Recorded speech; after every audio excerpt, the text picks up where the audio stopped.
Commander Jake Reaper Morrison stood at attention in the sterile briefing room aboard the Galactic Defense Station Olympus. The walls hummed with alien technology he still didn't fully understand, even after 3 years of service with the Terran Integration Forces. Around him sat soldiers from 12 different species, their various forms of military discipline on display. The Catherian delegation maintained perfect stillness, their crystalline bodies refracting the harsh overhead lights. The Vraxian representatives kept their tentacles folded in precise geometric patterns, while the insectoid Zephyrite clicked their mandibles in synchronized rhythm. Jake was the only human in the room. The holographic projector in the center flickered to life, casting blue light across the assembled faces, carapaces, and energy forms. Admiral Thexvar, a towering Catherian with a voice like grinding stone, began the presentation without preamble. "What you are about to witness represents the greatest military threat our galaxy has ever documented," the Admiral announced. 12 cycles ago, our deep space reconnaissance probes detected ruins on the edge of the Andromeda Spiral. Initial surveys suggested another dead civilization, nothing more than archaeological curiosity. The hologram shifted, showing vast metallic structures floating in the void between stars. Even in the recording, Jake could sense something ominous about the geometric perfection of the constructs. They weren't built for beauty or efficiency. They were built for war. "The Precursors," Admiral Thexvar continued, "ruled this galaxy 40,000 years before any of our species achieved spaceflight. According to recovered data fragments, they possessed technology that makes our most advanced systems appear primitive. Faster-than-light travel without hyperspace gates, energy weapons capable of cracking planets, artificial gravity manipulation on a stellar scale." A Vraxian officer, his translator device rendering his bioelectric pulses into audible speech, interrupted with obvious skepticism. "If they were so advanced, why did they vanish? Where is the evidence of their continued existence?" The Admiral's crystalline form darkened, a sign of distress among his people. "They didn't vanish, Commander Velthera. They were sleeping. Our archaeological teams accidentally activated a dormant facility 3 days ago. The awakening process has begun across 17 star systems." The holographic display changed again, now showing something that made Jake's blood run cold. It was clearly a precursor, but unlike the elegant architecture of their constructs, this being was designed for pure destruction. Standing nearly 3 meters tall, the creature possessed 4 arms ending in razor-sharp appendages that could apparently reconfigure themselves into different weapon types. Its torso was armored with some kind of adaptive metal that seemed to shift and flow like liquid mercury while maintaining structural integrity. Most unsettling were its eyes, 6 of them, arranged in 2 rows across a face that managed to be both alien and terrifyingly intelligent. But what truly caught Jake's attention was how the creature moved. In the footage, it was engaged in combat with a squad of galactic defense troops. The Precursor warrior flowed through their defensive positions like water through a broken dam. Every movement was economical, precise, devastatingly effective. It wielded technology that seemed to respond to thought rather than physical manipulation. Energy shields materialized and dissipated at will. Weapons formed from thin air, fired with impossible accuracy, then dissolved back into component particles. Jake watched the warrior tear through a full battalion of seasoned soldiers in less than 3 minutes. These weren't recruits. The hologram data indicated they were elite units from the Catherian Special Forces, widely regarded as the finest military force in known space. The Precursor didn't just defeat them. It dismantled them with casual efficiency that spoke of absolute technological and tactical superiority. The combat footage was recovered from the final transmission of Deep Reconnaissance Unit 7, the Admiral explained. Of 47 soldiers in the unit, none survived the encounter. Preliminary analysis suggests this was merely a single awakened warrior, likely equivalent to their infantry class. the room erupted into concerned chatter across multiple species' communication methods. Bioluminescent patterns flashed across Zephyrite exoskeletons, while Vraxian electrical fields crackled with agitation. Only Jake remained silent, studying the replay of the combat sequence with intense focus. Admiral Thexvar raised one crystalline appendage for silence.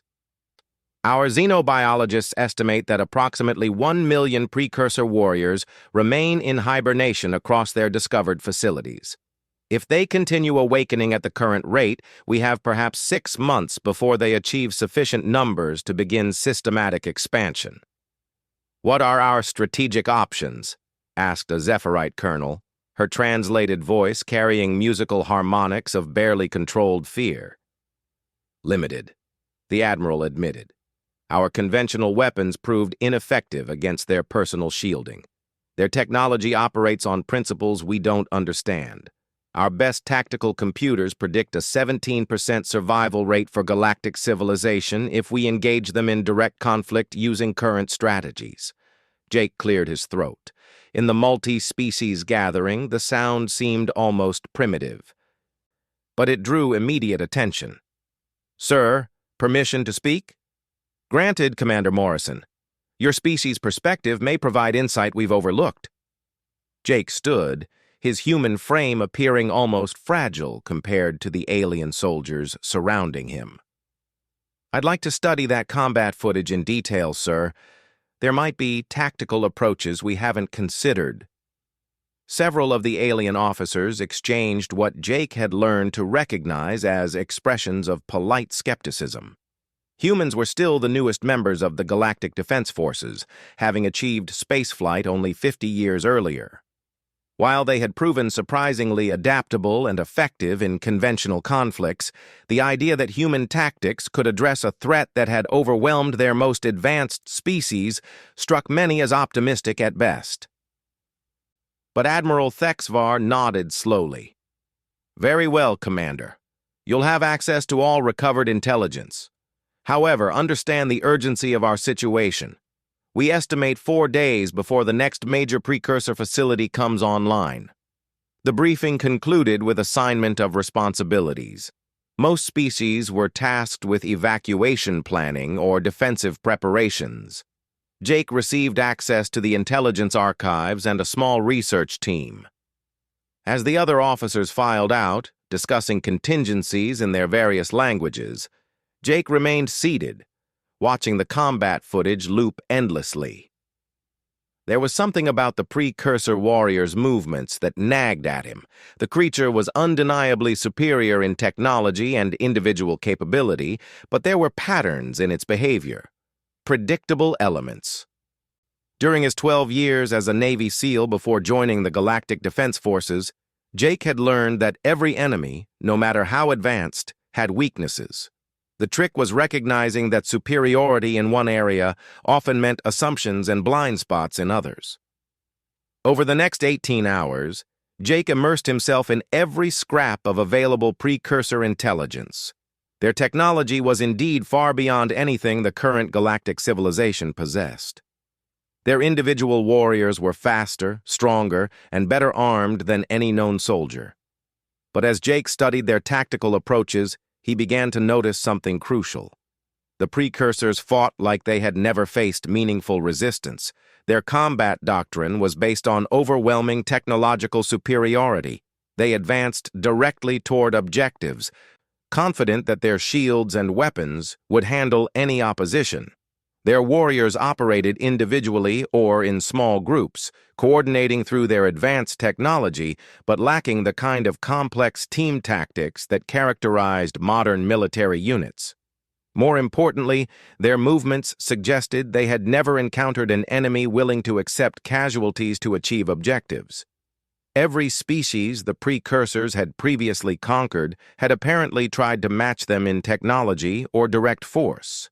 None had been desperate or creative enough to find asymmetrical approaches. Jake's research team consisted of a Vraxian tactical analyst named Velkara and a Zephyrite technology specialist called Zixtha. Both were initially polite, but clearly skeptical of human insights into such an advanced threat. The Precursor's energy weapons operate on quantum manipulation principles, Zixta explained during their first working session. They can reconfigure matter at the subatomic level. Our defensive technologies are simply insufficient to counter such capabilities. What about their targeting systems? Jake asked. How do they identify and prioritize threats? Velkara's tentacles shifted in what Jake recognized as a dismissive gesture. Their sensors are obviously superior to ours, Commander. They demonstrate perfect accuracy and threat assessment in all recorded engagements. But perfect based on what parameters? Jake pressed. Every targeting system makes assumptions about enemy behavior. What if those assumptions are wrong? As Jake continued his analysis, he began developing a theory that his alien colleagues found increasingly disturbing. The Precursors weren't invincible. They were just used to fighting civilizations that tried to match them strength for strength. They had never encountered enemies willing to use tactics that their advanced minds might consider primitive or irrational. You're suggesting we deliberately employ inferior weapons and techniques? Jixta's mandibles clicked in agitation. Commander Morrison, respectfully, your species has been part of galactic civilization for less than a century. Perhaps you don't fully understand the scale of this threat. Jake pulled up the combat footage again, freezing it at the moment when the Precursor warrior paused to reconfigure its weapon systems between targets. The pause lasted 0.7 seconds, an eternity in high-speed combat. Look at this moment, he said, highlighting the freeze frame. This warrior is so confident in its technological superiority that it's not even trying to minimize vulnerability windows. It's fighting like it expects its enemies to wait politely for it to optimize its weapons. Because previous enemies couldn't exploit such brief opportunities, Velkara pointed out. Their reflexes and coordination aren't fast enough. But what if they were? Jake asked quietly. By the third day, Jake had developed what he privately called the suicide run hypothesis. Every piece of Precursor combat footage showed the same pattern. Their warriors advanced confidently because they had never encountered enemies willing to sacrifice everything for a tactical advantage. Their shields and armor could deflect or absorb amazing amounts of damage, but they had limits. More importantly, the Precursors themselves seemed psychologically unprepared for enemies who would accept certain death to exploit momentary weaknesses. It was at this point that Admiral Thexavar called Jake to a private meeting. The Admiral's crystalline form seemed dimmer than usual, suggesting either fatigue or deep concern. Commander Morrison, your research has attracted attention at the highest levels of Galactic Command. Some officers believe you're developing insights that could affect our strategic planning. Others think you're pursuing a dangerous fantasy that could cost lives we can't afford to lose. Jake stood at attention. Sir, I believe the Precursors have a psychological blind spot we can exploit. They've never faced enemies who use what they would consider primitive tactics, precisely because those tactics involve accepting casualties that more advanced civilizations find unacceptable. Explain. Every galactic species fights to minimize losses while maximizing effectiveness. It's logical, efficient, civilized. But the Precursors have adapted to counter that approach. They expect enemies to retreat when losses become unsustainable. They expect opponents to try matching their technology rather than working around it. The Admiral's form brightened slightly. And you believe humans would approach the conflict differently? Jake hesitated. This was the crucial moment. Sir, I think humans might be crazy enough to find ways to hurt them. We're used to fighting enemies with better technology. We're used to accepting casualties that other species would consider unacceptable, and we're really good at finding creative ways to kill things that are trying to kill us. Admiral Thexvar was silent for nearly a minute. Commander, I'm going to share classified information with you. 2 more precursor facilities activated yesterday. Our projections now indicate 3 weeks before they achieve sufficient numbers for large-scale operations. If you genuinely believe human tactics could make a difference, now is the time to prove it. Sir, I'd like to volunteer for a direct engagement with a precursor warrior. The Admiral's form flashed bright red, the Catherian equivalent of shock. Commander, that would be suicide. No soldier has survived direct combat with a precursor. Jake met the alien's crystalline gaze steadily. Sir, respectfully, no human has tried yet. The authorization for Jake's mission came directly from the Galactic Defense Council, bypassing normal command structures. Admiral Thexvar made it clear that political pressure from desperate species leaders had overruled military caution. Jake would get his chance to test human tactics against a precursor warrior, but only under carefully controlled conditions. The testing facility was located on Kepler Station, a massive orbital platform in the neutral zone between Catherian and Vraxian space. Originally designed for weapons research, it had been hastily modified to contain what would essentially be a gladiatorial arena with the most dangerous opponent in galactic history. Jake spent the transport journey to Kepler Station, preparing both mentally and physically. He had requested specific equipment from Earth's military archives, items that his alien colleagues found puzzlingly primitive. No energy weapons, no advanced armor systems, no quantum-enhanced targeting computers. Instead, he carried weapons and tools that human soldiers had used for centuries, modified only slightly for space-based combat. Dr. Sarah Chen, the only other human aboard the transport, served as both psychological evaluator and equipment specialist. She watched Jake meticulously clean and check a device that looked like an ancient projectile weapon. Jake, you understand that thing fires chemically propelled metal projectiles, right? The precursor's adaptive armor will probably treat it like a mosquito bite. Jake looked up from his weapon maintenance. Maybe, but mosquito bites can carry malaria, Doc. Sometimes it's not about the size of the bite. That's not exactly reassuring. I'm not trying to be reassuring. I'm trying to be effective. Dr. Chen pulled up holographic displays showing the combat arena specifications. The containment field can withstand planet-cracking weapons. The precursor warrior they've selected is classified as a standard infantry unit based on recovered intelligence. Even their basic soldiers have eliminated entire battalions. Good, Jake said, surprising her. If I can figure out how to fight their infantry, we can scale up the tactics for their advanced units. You say that like you're confident you'll survive the encounter. Jake paused in his equipment check. Doc, I've been thinking about this wrong. Everyone's been thinking about this wrong. We keep asking, how do we beat superior technology? But that's not the right question. What is the right question? How do we make them beat themselves? The arena on Kepler Station was a spherical chamber 1 kilometer in diameter, equipped with variable gravity, atmospheric controls, and terrain generation systems.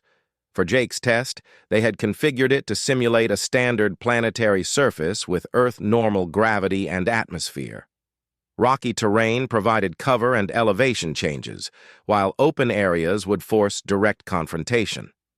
Jake entered the arena wearing what looked like primitive armor by galactic standards. His equipment loadout would have been familiar to any human special forces operator from the past century. Ballistic armor, chemical explosive devices, projectile weapons, and close combat tools. The only concession to advanced technology was his communication system and biomonitors. Watching from the observation deck were representatives from every major galactic species, including Admiral Thexvar, Dr. Chen, and various military analysts. The mood was somber, most expected to witness the execution of a brave but foolish human soldier. Precursor warrior released into arena, announced the facility's AI system. Combat engagement initiated. The precursor materialized at the opposite end of the arena from Jake's position. Even at a distance, its presence was intimidating. The warrior stood motionless for several seconds, apparently scanning the environment and analyzing threats. Its four arms shifted through different configurations before settling on what appeared to be energy weapon arrangements. Jake immediately did something that surprised every observer. Instead of seeking cover or attempting to close distance, he stood in plain sight and began making loud noises, shouting, banging his equipment together, even firing a few rounds into the air. "What is he doing?" Jixtha clicked nervously. "He's making himself an obvious target." Dr. Chen leaned forward, beginning to understand. "He's testing response protocols. Look at the Precursor's behavior." The alien warrior had indeed reacted to Jake's obvious presence by advancing directly toward him. No attempt at stealth, no flanking maneuvers, no tactical complexity. It simply began moving in a straight line toward the perceived threat, apparently confident that its technological advantages would be sufficient. Jake watched the Precursor approach for nearly 30 seconds, studying its movement patterns and defensive posture. Then he disappeared behind a large boulder, leaving the warrior to continue its advance toward his last known position. "Energy weapon discharge detected," the AI announced as the Precursor reached Jake's former location and began systematically destroying potential hiding places with precise energy bursts. But Jake wasn't hiding behind cover. He had used the terrain to circle around behind the Precursor's position. While the warrior methodically eliminated hiding spots, Jake crept to within 50 meters of its rear position. When Jake opened fire, it wasn't with energy weapons or quantum disruptors. He used a device that hadn't changed fundamentally in over a century, a shoulder-fired, rocket-propelled grenade launcher. The explosion caught the Precursor completely off guard. Its adaptive shields were designed to deflect coherent energy and absorb directed particle beams, but they struggled with the chaotic blast pattern of chemical explosives. The warrior staggered but didn't fall, its armor systems rapidly adapting to this new threat. But Jake's real surprise wasn't the explosion itself. While the Precursor was distracted by the blast and busy reconfiguring its defenses, Jake had already moved again. The chemical explosive was just a distraction.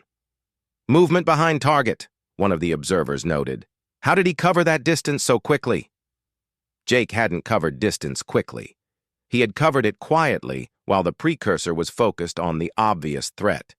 Now he was close enough for his real strategy. The next phase of combat lasted less than 10 seconds, but shocked every observer into silence. Jake threw himself directly at the Precursor warrior, ignoring its energy weapons and seemingly accepting certain death to get within close combat range. The warrior's automated defense systems triggered immediately, sending coherent energy pulses that should have vaporized any attacker. But Jake wasn't where the targeting systems expected him to be. He had thrown himself low, sliding across the ground below the Precursor's weapon angles, using momentum and trajectory to get inside its defensive perimeter. When Jake reached the warrior, he didn't try to match its technology. Instead, he did something no Precursor had ever experienced. He attached crude chemical explosive devices directly to the creature's adaptive armor using simple magnetic clamps. The Precursor's AI systems detected the attachments immediately and began analyzing them, trying to understand their function and determine appropriate countermeasures. This analysis took 1.3 seconds, far longer than the fuses Jake had set on his improvised explosive devices. The explosion at point-blank range overwhelmed the Precursor's shields and armor completely. The warrior was thrown across the arena, its energy weapons scattered, its defensive systems damaged or destroyed. But Jake wasn't finished. Even as the smoke cleared, he was moving toward the wounded Precursor, carrying weapons that required no energy source and had no electronic systems to disrupt: combat knives, entrenching tools, and strips of explosive tape. What followed wasn't a battle between advanced technologies. It was something far more primitive and far more effective. Jake Morrison, Navy SEAL, engaged in hand-to-hand combat with a creature from the most advanced civilization in galactic history. The Precursor warrior attempted to reconfigure its remaining weapons systems, but Jake had learned something crucial during his analysis of the combat footage. The warrior's technology required brief periods of concentration to operate effectively. Every time the creature tried to activate an energy weapon or defensive system, Jake would strike at it physically, disrupting its focus and preventing system activation. Jake used every dirty trick in the human military handbook. He threw dirt in the warrior's 6 eyes. He used chemical irritants that the creature's biology couldn't filter effectively. When the Precursor tried to reconfigure its 4 arms into weapon systems, Jake would grab one arm and use it to strike the others, preventing proper weapon formation. Most importantly, Jake never tried to fight fair. When the Precursor expected him to retreat after taking damage, Jake pressed closer. When it attempted to create distance for its ranged weapons, Jake tackled it. When its advanced AI tried to predict his tactics, Jake would suddenly do something completely irrational and self-destructive. "He's winning!" Dr. Chen whispered in amazement. "He's actually winning!" The arena observers watched in stunned silence as a human soldier with primitive weapons systematically dismantled a Precursor warrior through pure tactical aggression. Jake wasn't stronger or faster or better armed, but he was more creative, more desperate, and completely willing to accept damage in order to inflict it. The end came when Jake managed to get both hands on the Precursor's central processing unit, an exposed crystalline structure that housed its consciousness and controlled its technology. The warrior had never designed defenses for this kind of attack because no previous enemy had been willing to get close enough to attempt it. Jake looked directly into the creature's 6 eyes and smiled. Then he detonated his final explosive device, a small charge he had strapped to his own chest armor. The explosion destroyed the Precursor's central processor and threw Jake across the arena. He hit the far wall hard, his primitive armor cracked, blood streaming from multiple wounds. But he was alive. The Precursor warrior was not. "Medical team to arena floor immediately," Admiral Thexvar commanded, his crystalline form blazing with excitement. "Someone get me a direct communication link to Galactic Command. Everything has changed." As medical personnel worked on Jake's injuries, he remained conscious enough to see the expressions on the faces of the alien observers. The polite skepticism was gone, replaced by something he had never seen from galactic species before when they looked at humans: respect mixed with a healthy dose of fear. Dr. Chen reached him first, scanning his injuries with medical equipment. "Jake, that was either the bravest or the most insane thing I've ever witnessed." Jake coughed, tasting blood. "Doc, there's something you need to understand about humans. Sometimes brave and insane are the same thing." Admiral Thexvar approached carefully, as if Jake might detonate another explosive device at any moment. "Commander Morrison, you have just accomplished something that our best military scientists declared impossible. You defeated a Precursor warrior in single combat using primitive weapons and what can only be described as controlled berserker tactics." "It wasn't primitive, sir," Jake corrected. "It was adapted. The Precursors built their entire military doctrine around fighting enemies who think like they do. Logical, efficient, predictable. They never learned how to fight enemies who are willing to do stupid things for smart reasons." "Can these tactics be taught to other species?" Jake considered this carefully. "Some of them, sir, but humans have some natural advantages. We're used to being outgunned. We're comfortable with accepting casualties that other species find unacceptable. And we're really, really good at improvising ways to kill things that are trying to kill us. What do you need to train others in these methods?" Jake's smile was bloodied but determined. "Sir, I need more volunteers, preferably the kind of volunteers who think fighting impossible odds sounds like fun, and I need access to Earth's military archives. There are about 3,000 years of human warfare experience that might be relevant to our situation." Admiral Thexvar's form brightened with what Jake now recognized as anticipation rather than shock. Commander Morrison, you have unlimited resources at your disposal, because in 12 days, sensors indicate that the largest precursor facility in the galaxy is going to come online. And based on what we've learned today, you may be our only hope of developing effective countermeasures. Jake struggled to sit up, ignoring the medical technician's protests. Sir, with respect, I'm not your only hope. I'm just the first proof that it can be done. Now we need to scale it up and teach other soldiers how to fight dirty enough to win. The training facility on Kepler Station expanded rapidly over the following 10 days. What had begun as a single combat arena became a complex of specialized environments designed to teach galactic soldiers how to fight like humans. The project had official designation Operation Asymmetric Response, but the troops quickly nicknamed it Crazy School. Jake found himself in the unprecedented position of being the galaxy's foremost expert on anti-precursor tactics, species that had spacefaring civilizations when humans were still discovering fire now sent their elite soldiers to learn from a single human Navy SEAL.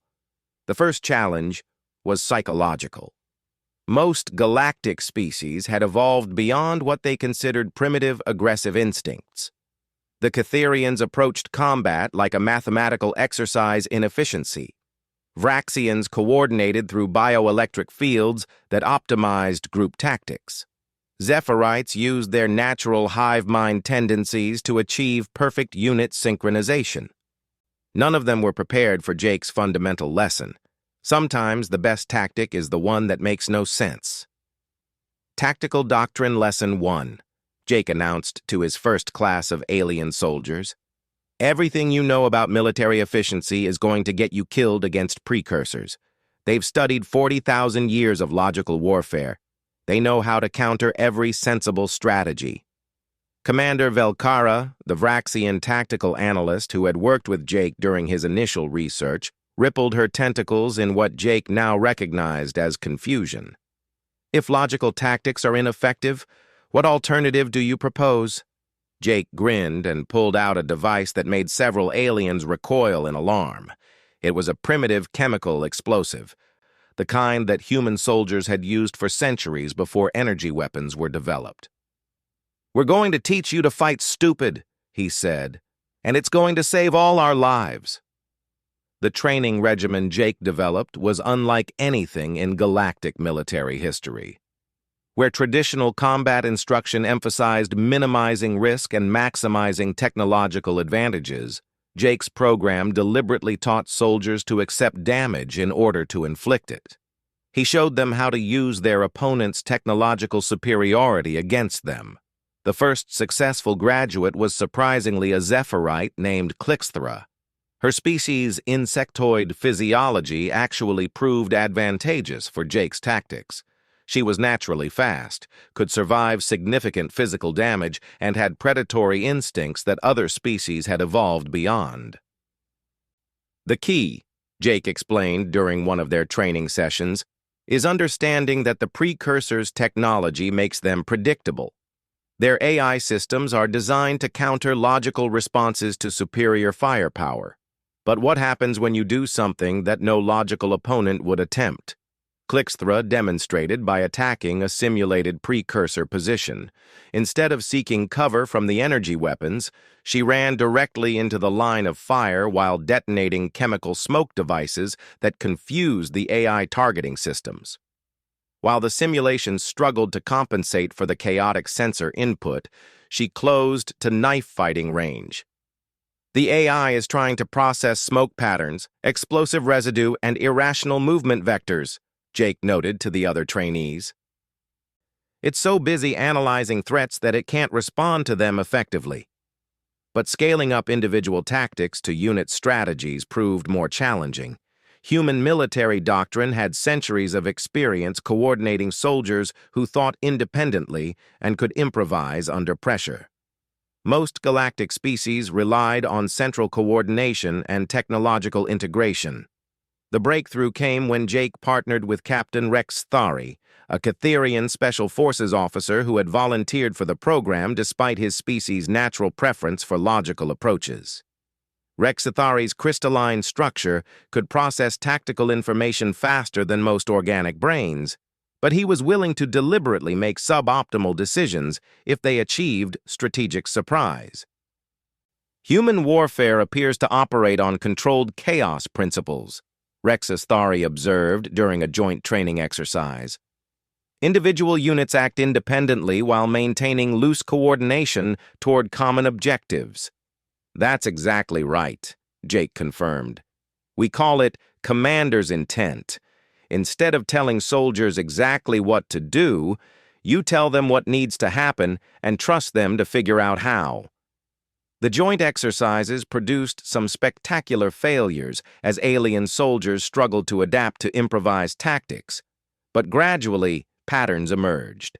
Vraxians learned to use their bioelectric coordination to create false signals that confused precursor sensors.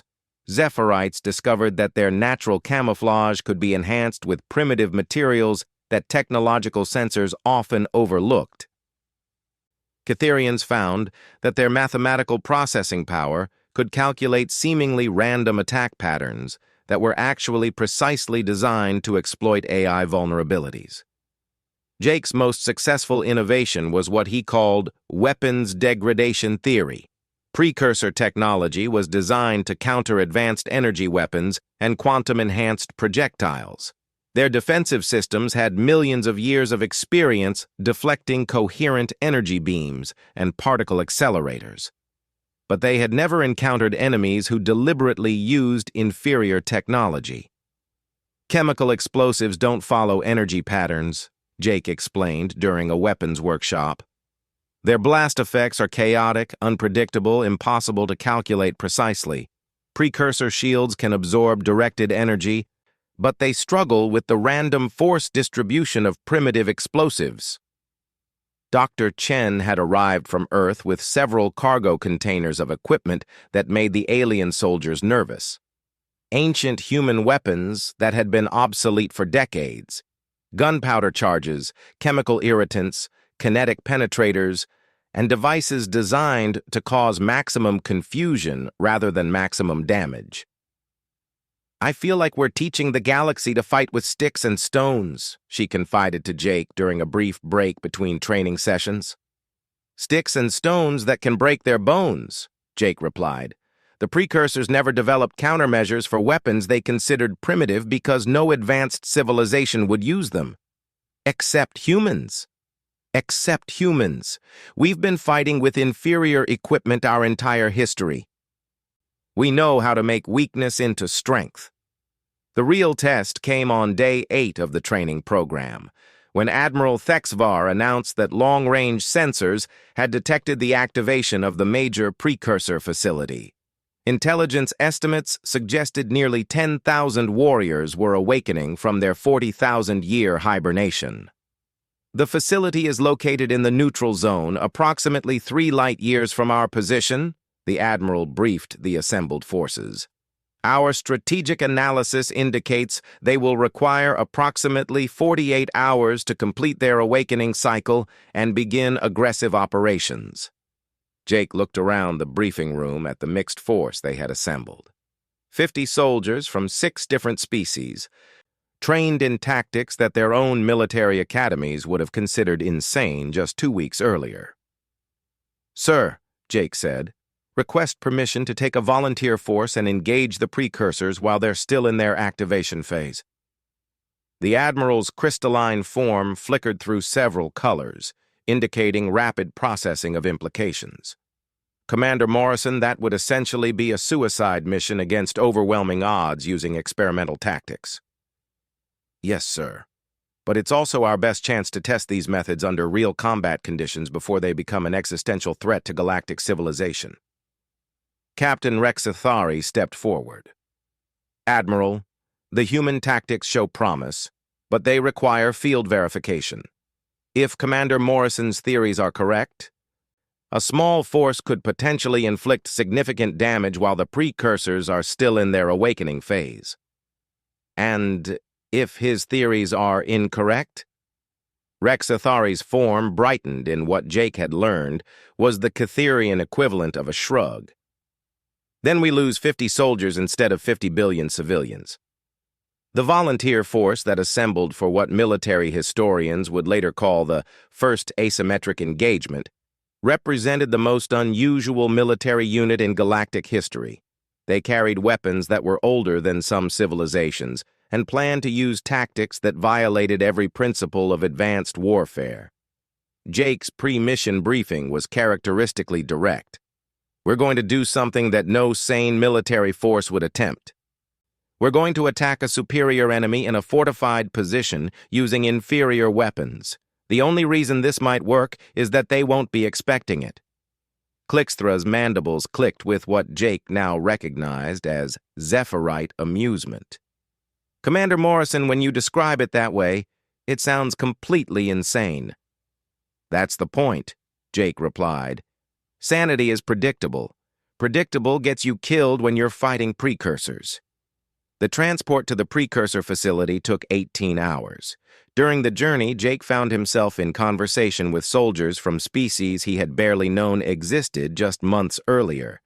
Despite their physiological differences, they had all volunteered for the same reason. They understood that conventional tactics meant certain defeat. "Commander," asked Velkara during the final approach, "what if we succeed? What happens to warfare when superior technology is no longer decisive?" Jake considered this carefully. "I guess it means that in the future the side that wins is the one willing to think outside the box, regardless of what technology they have available.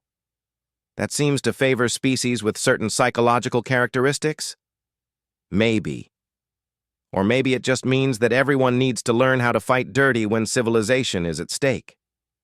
The Precursor facility was massive, a construct that dwarfed most space stations, floating in the void between star systems. Scanner data indicated the awakening process was approximately 60% complete, with thousands of warriors already active but not yet organized for large-scale operations. Jake's plan was simple in concept and terrifying in execution. Instead of attacking the facility's obvious defensive positions, they would use small craft to penetrate the structure through what appeared to be waste disposal systems, openings too small and undignified for the precursors to expect military use. "Infiltration Team Alpha, prepare for insertion through thermal exhaust port 7, Jake announced as their ship approached the massive construct. "Remember, we're not here to win a fair fight. We're here to prove that fair fights are for species that want to lose." The infiltration itself required techniques that violated every safety protocol in galactic military doctrine. Jake's team crawled through maintenance tunnels, used chemical explosives to breach internal barriers, and deliberately triggered security systems to create confusion and misdirection.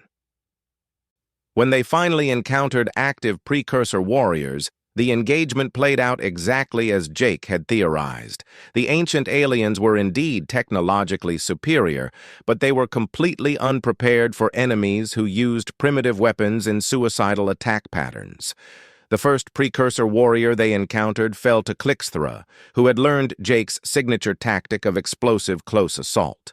She threw herself directly at the creature while detonating chemical charges, accepting severe injuries to get within range of her ceramic combat blades.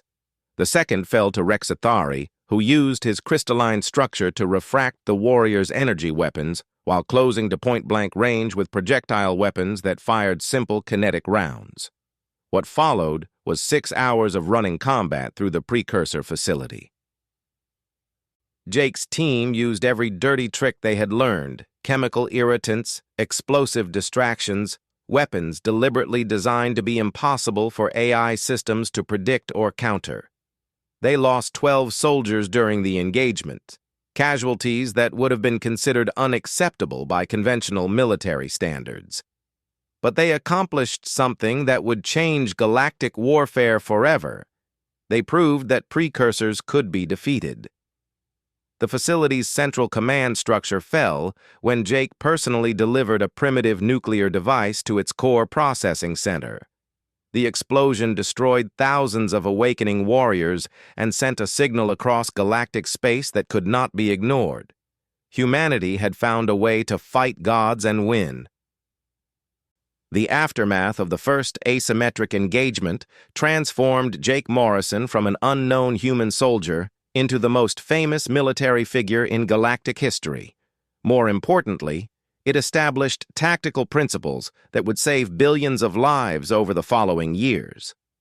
The Precursors continued awakening across the galaxy, but they now faced enemies who had learned to fight dirty. Human tactical advisors spread throughout galactic military forces, teaching alien soldiers how to use inferior technology effectively and how to exploit the psychological weaknesses of technologically superior opponents. Years later, when the last Precursor facility had been neutralized through what military historians called controlled barbarism, Admiral Thexvar would ask Jake what he thought the most important lesson of the conflict had been. Jake, now bearing scars from dozens of impossible victories, considered the question carefully. "I think we learned that being civilized doesn't mean being helpless, sir. Sometimes the best way to preserve civilization is to remember how to be uncivilized when it matters." The galaxy had learned to fight like humans, and in doing so, they had discovered that the most advanced weapon in the universe wasn't technology or superior firepower. It was the willingness to do whatever it takes to protect what matters, regardless of how crazy it might seem to anyone else.